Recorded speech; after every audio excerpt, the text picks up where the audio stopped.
केशव के ऑफिस जाने के बाद शालिनी बाकी बचे कामों को पूरा करने में ही लगी थी कि अचानक फ़ोन की घंटी बज उठी। फ़ोन उठाते ही उधर से केशव की चहकती हुई आवाज़ सुनाई दी। तुम्हारे लिए एक बहुत बड़ी खुशखबरी है। आज से बाबुल मोरा नहर छूटो जाए सुनने के तुम्हारे दिन लद गए। तुम्हारा बरसों का वनवास खत्म हो गया और वह चिर प्रतीक्षित न्योता आ गया जिसका तुम्हें पूरे 15 वर्षों से इंतजार था। यूं पहेलियां मत बुझाइए, साफ साफ बताइए कि बात क्या है। तुम्हारे हिटलर विष्णु भैया, जिन्होंने कसम खाई थी कि न कभी तुम्हारी शक्ल देखेंगे और न अपने घर की देहरी लांघने देंगे, आज उन्होंने अपनी बेटी अनन्या की शादी में आने के लिए कार्ड और उसके साथ तुम्हें मनाने के लिए एक पत्र भी भेजा है। शायद उन्हें फ्लैट का पता मालूम नहीं था, इसलिए मेरे ऑफिस के पते पर यह पत्र आया है। केशव की बातें सुन हतप्रभ शालिनी की आश्चर्य की सीमा न रही। स्त्री के लिए उसका मायका उसके जीवन का एक ऐसा हिस्सा होता है जिसे वह कभी भुला नहीं पाती। आज मायके से संदेश पा उसका मन चंचल पक्षी बन अतीत की गलियों में विचरने लगा। उसके पापा आशुतोष माथुर की गिनती शहर के जाने माने वकीलों में होती थी। माँ एक सीधी सादी घरेलू महिला थी। भाई बहनों में सबसे बड़े थे विष्णु भैया, उसके बाद शैलदी, फिर सोनाक्षी दी और सबसे छोटी वह खुद थी। चारों भाई बहनों के बीच अटूट प्यार था, लेकिन अनुशासन प्रिय विष्णु भैया से तीनों बहनें जितना प्यार करती थी उतना ही डरती भी थी। फिर भी आड़े वक्त पर हमेशा विष्णु भैया ही काम आते, चाहे पापा के कोप से बचना हो या फिर अपनी पसंद की कोई चीज़ लेनी हो। तीनों बहनें माँ की जगह भैया के पास ही भागी चली जाती थी। इसी तरह अपना सुख दुख आक्रोश और आवेग बांटते दिन गुजरते रहे और वे सब भी बचपन लांग कर जवानी की देहरी पर आ खड़े हुए। पापा ने शैलजी की शादी तय कर दी।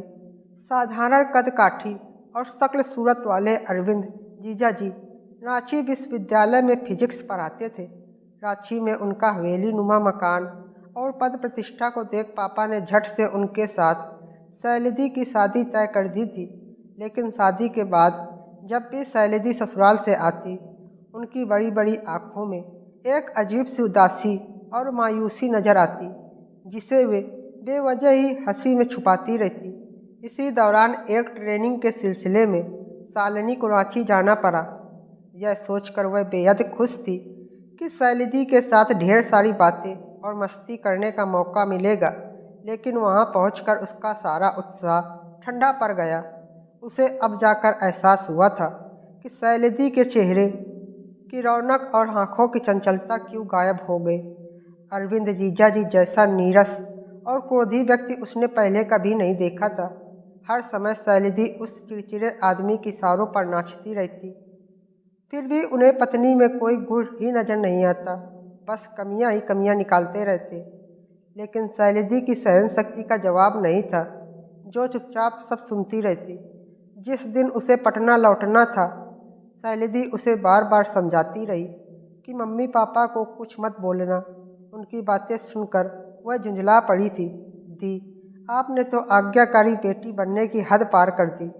आपका यूं घुट घुट कर जीना मेरी आत्मा को कम छलनी नहीं करता है। कितना अच्छा होता अगर आप राहुल के लिए अपने हृदय के द्वार खोल देती।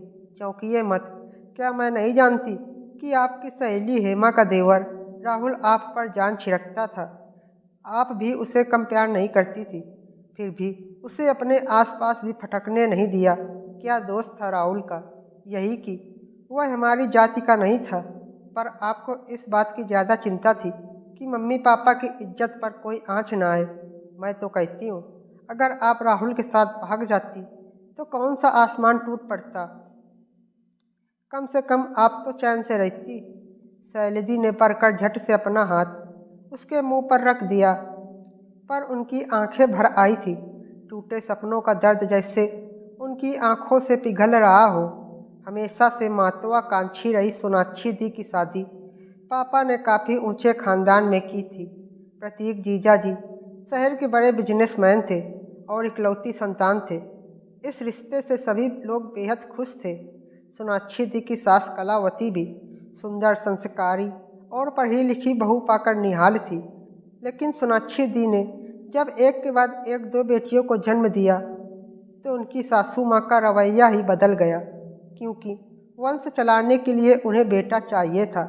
फिर शुरू हुआ एक के बाद एक गर्भपात का सिलसिला। किसी को भी न उनके जर्जर होते शरीर का ख्याल था, न ही छलनी होते दिल का। कभी समझौता नहीं करने वाली सोनाक्षी दी की जिंदगी ही समझौता बन गई थी। कई गर्भपात के बाद जब बेटा हुआ तो उसे संभालने की शक्ति उनमें नहीं बची थी। उनके बेटे को तो उनकी सासू माँ ने संभाल लिया, लेकिन वे खुद एनीमिया के साथ मलेरिया का प्रहार झेल नहीं सकी और अपने नवजात शिशु को छोड़ पंचतत्व में विलीन हो गई। दोनों बहनों के दारुण दुख ने शालिनी का हृदय तार तार कर दिया और उसने शादी न करने का फैसला कर लिया। घर के लोग समझाते रहे, पर वह अपनी जिद पर अड़ी थी। एमएससी करने के बाद वह रिसर्च में पूरी तरह डूब गई। वहीं उसकी मुलाकात केशव से हुई। निश्चल मन का केशव काफ़ी सुलझा हुआ इंसान था।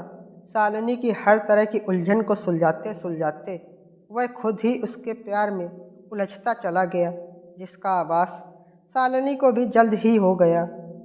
केशव के प्यार और निष्ठा ने शालिनी के शादी न करने के फैसले को यह जानते हुए भी बदल डाला कि केशव विजातीय है। केशव से शादी करने के उसके फैसले की जानकारी होते ही घर में जैसे भूचाल आ गया। पापा से ज़्यादा तो विष्णु भैया तिलमिला उठे थे। हिम्मत कैसे हुई तुम्हारी जो इस शादी के लिए इजाज़त मांगने आ गई? अगर तुमने केशव से शादी करने की बात भी सोची तो तुम्हारी जान ले लूँगा। मजबूर होकर शालिनी और केशव ने कोर्ट में शादी कर ली और उसके साथ ही मायके से उसका रिश्ता हमेशा के लिए खत्म हो गया।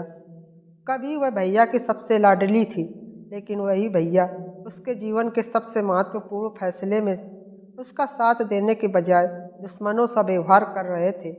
न पहले हुई दोनों शादियों से सीख ली, न अपनी छोटी बहन के मन को समझने की कोशिश ही की। पूरे परिवार में एक माँ ही थी जो सिर्फ इतना जान कर कि उसकी बेटी सुखी दाम्पत्य जीवन जी रही है, इस शादी से पूरी तरह संतुष्ट थी। शादी के 15 वर्ष बीत जाने पर भी शालिनी को अपने फैसले पर कभी पछतावा नहीं हुआ। केशव के परिवार वालों ने उसे हमेशा मान सम्मान दिया। उसके दोनों बच्चे मसूरी में उसके देवर शेखर की देख रेख में पढ़ रहे थे। उसके जीवन में सब कुछ ठीक था, फिर भी मन के एक कोने में अपनों को दुखी करने का अपराध बोध जब तक तक्षक की तरह फन उठा उसके मन को डसने लगता। तभी कॉल बेल की आवाज़ सुन उसके भटकते मन पर लगाम लगी। वह दरवाजे की तरफ लपकी। केशव ने अंदर आते ही मुस्कुराते हुए उसके हाथों में लिफाफा थमा दिया। वह लिफाफा थामे बेडरूम में आ गई। केशव से चाय तक पूछने का उसे होश नहीं रहा, बस जल्दी से पत्र खोल पढ़ने बैठ गई। शालिनी आशीष, समझ में नहीं आता किस मुंह से तुम्हें आशीर्वाद दे रहा हूँ। जिस समय तुम्हारे सिर पर आशीर्वाद भरा हाथ रख तुम्हें समाज के कुटिल कटाक्ष से बचाना चाहिए था, उस समय मैं खुद तुम्हारे विरुद्ध विस्मन कर अपना चेहरा उज्जवल कर रहा था। मेरे ही कारण तुम अपने ही घर में पराई हो गई। कई अपमान व दर्द झेले। अगर आज तुम मुझे क्षमा ना भी करो तो मैं तुम्हें दोष नहीं दूंगा। माँ ने तो वैसे भी तुम्हें कभी दोषी नहीं माना। माँ के जाने के बाद मैंने पापा की आंखों में भी पल पल तुम्हारा इंतजार देखा। फिर भी मम्मी पापा ने अपने बेटे और अपने बुढ़ापे के एकमात्र सहारे का कभी विरोध करने का साहस नहीं किया। कहते हैं जो किसी से नहीं हारता वो अपनी ही संतान से हार जाता है। मम्मी पापा के बाद अपनी ही संतान से हारने की बारी मेरी थी। मेरी बेटी अनन्या ने मुझे लाकर उसी दोराहे पर खड़ा कर दिया जहाँ लाकर कभी तुमने हम सबको खड़ा किया था। उसने तो साफ साफ यह भी कह दिया कि अगर मैं बदलते समय के साथ नहीं बदलूंगा तो अकेला रह जाऊंगा। कभी बड़ी निष्ठुरता से अपनी बहन का त्याग करने वाला भाई एक पिता के रूप में अपनी ही बेटी के आगे विवश हो गया। जब उसने मेरी रूढ़िवादी सोच की धज्जियां उड़ा दी तब मेरी समझ में आया कि मेरे हाथों कितना बड़ा अन्याय हो गया। अब अक्सर ही माँ की कातर दृष्टि की याद मुझे शर्मा जाती है। इस पत्र के साथ अनन्या की शादी का कार्ड भी है। अगर तुम और केशव मुझे माफ़ कर सको तो सारी प्रताड़ना, अपमान और उपेक्षा को भुला अपने पूरे परिवार के साथ अनन्या की शादी में अवश्य आओ। अगर माफ़ ना भी कर सको तो भी पापा की प्रतीक्षा करती आँखों का ख्याल करके ज़रूर आओ। तुम्हारे इंतज़ार में, तुम्हारे भैया। शादी के कार्ड पर फ़ोन नंबर लिखा था। शालिनी के हाथ खुद ब खुद नंबर डायल करने लगे। हेलो, भैया की आवाज़ थी। सुनते ही शालिनी की जुबान जैसे तालू से चिपक गई, लेकिन भैया उसकी चुप्पी से ही तार गए। कौन? क्या शालिनी? हाँ, मुश्किल से एक शब्द निकल पाया। क्या तुमने मुझे माफ़? ये क्या भैया, भाई बहन के बीच माफ़ी जैसे शब्द कहाँ से आ गए? ऐसा बोलकर एक बार फिर आपने मुझे पराया कर दिया। मेरे भैया मुझसे माफ़ी मांगे, यह तो मुझे कभी मंजूर नहीं होगा। आप तो हमेशा डांटते हुए ही अच्छे लगते हैं। आज भी आप मुझे डांट कर अधिकार से बुलाइए। देखिए मैं कैसे सिर के बल दौड़ी चली आती हूँ। तभी उधर से भैया की आवाज़ आई, ज़्यादा 3-5 मत कर, जल्द से जल्द पहुँच, ढेर सारे काम पड़े हैं। भैया की मीठी डांट सुन आंसुओं के सैलाब के बीच शालिनी भी हंस पड़ी।